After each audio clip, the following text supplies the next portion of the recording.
is coming from Namibia. The title, Hearing God, Hating Sin.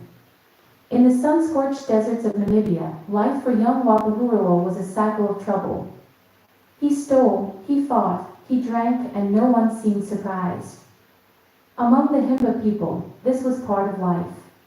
Each month, when pension money arrived for the elders, alcohol sellers would descend on the settlements.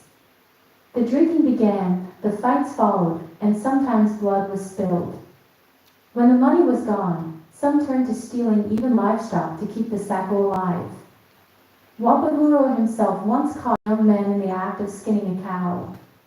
They claimed it was theirs, but he noticed fresh ear marks, a clear sign the cow had been stolen. These were the kinds of scenes he knew all too well. Then, one day, a man appeared at his hut, a Seventh-day Adventist pastor sent through an outreach program made possible by a 1993 13th Sabbath offering. The pastor spoke of a God Wapahuro had never heard of before, a creator who made the sun that baked their fields, the maize that fed their families, and even the goats and cattle they tended.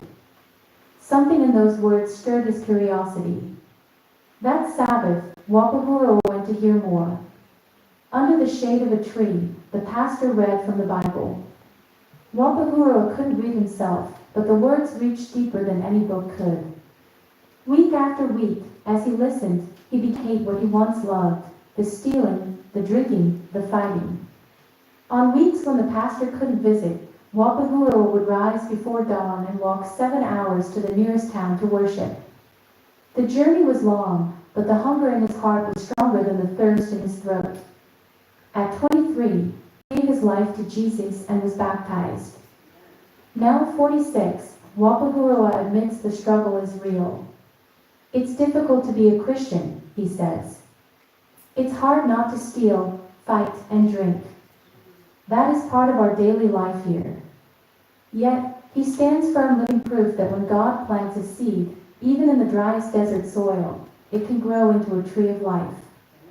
And it all began because someone, somewhere, gave an offering that made its way to a small Himba homestead in Namibia.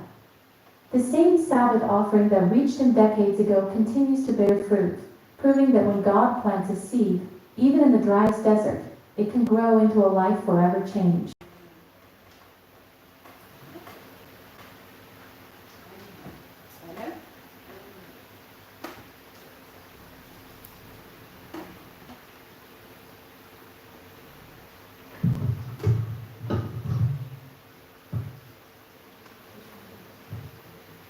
Yes. Let us go back to temperance. Temperance teaches us to avoid excesses and to obtain from what is harmful. Proverbs 23 verse 20 and 21 warns us, do not corrode with drunkards or least with gluttons. Practicing self-control helps us stay healthy and focus on our physical and spiritual goals. And we're supposed to avoid harmful substances like alcohol, tobacco, exercising,